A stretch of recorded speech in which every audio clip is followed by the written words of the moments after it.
What's going on, you guys? Welcome back to EP09.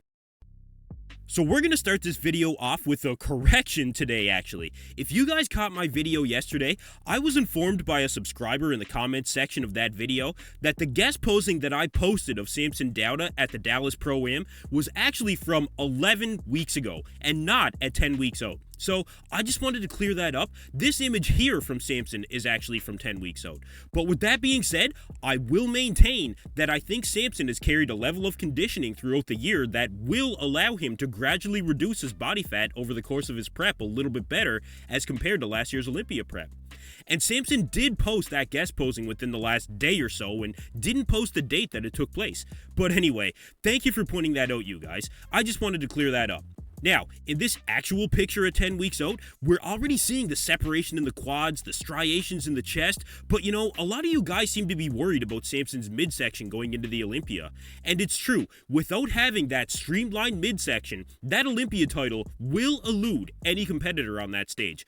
But I just think it's too far out to tell at this point with Samson, and I'll wait to see how it looks when he does shred down a bit more, and for when we can actually see it in an update a little bit more. But for now, I think he's looking very impressive. Okay, so next up, I wanted to circle back to the 212 Masters Olympia and take a closer look at Jonni Shreve. Now, for those of you who don't know, Jonni Shreve is a pretty big name in the YouTube fitness space. He's been at it for quite a while, and he really hasn't been on stage in a couple of years. But the thing is, for this Masters Olympia, this guy was actually natural, and he still managed to make the first call out and take home 5th place. So you guys, this is very impressive, even for a Masters competition. To finish 5th place in a lineup of 18 competitors as a natural, I think should be recognized. And Jonni did have a good level of separation and detail here. Good balance overall. He wouldn't have that hardness and graininess that you'd get from PEDs, but overall, I thought it was pretty interesting, and I just wanted to mention it in this video. In a world where they say you cannot compete in the pro leagues as a natural, even if this is the Masters Mr. Olympia, and regardless of the muscle that he may have gained when he was on PEDs, which I believe he's been natural for actually a couple of years now, I think this does show a bit of what you can achieve naturally. Jonni is actually from my home province of Nova Scotia. I've met him before, and he's just a really good dude too. So congrats to Jonni Shreve on 5th place. Okay, so next up, we have an update here from Ross Flanigan at 10 weeks out of the Olympia, and I knew Ross wasn't messing around when he said he would be improved for the Olympia, but the guy looks like he's absolutely huge right now. He looks like he's actually growing while he continues to shred down.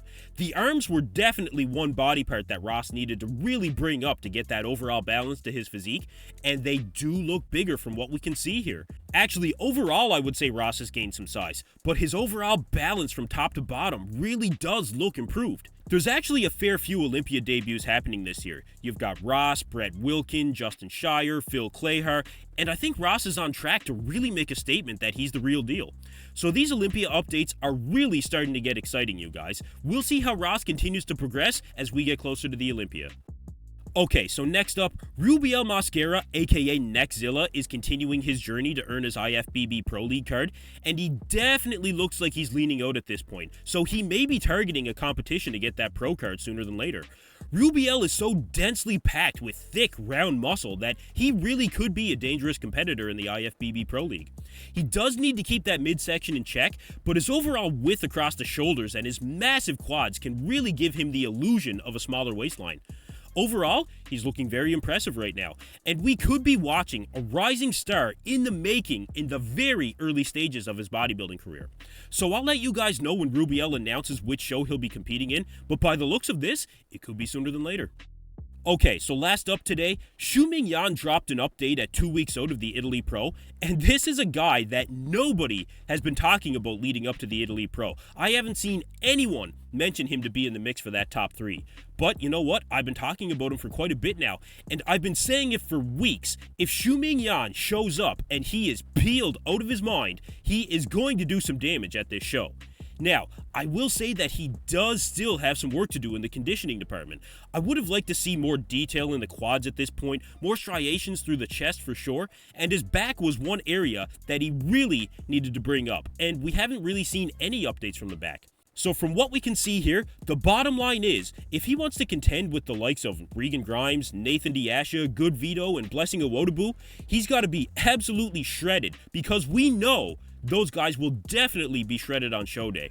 Shouming Yan has the muscle to hang with any of those guys, and he does have great overall flow to his physique, especially for a mass monster, but without the shreds, he's going to fall short in this lineup.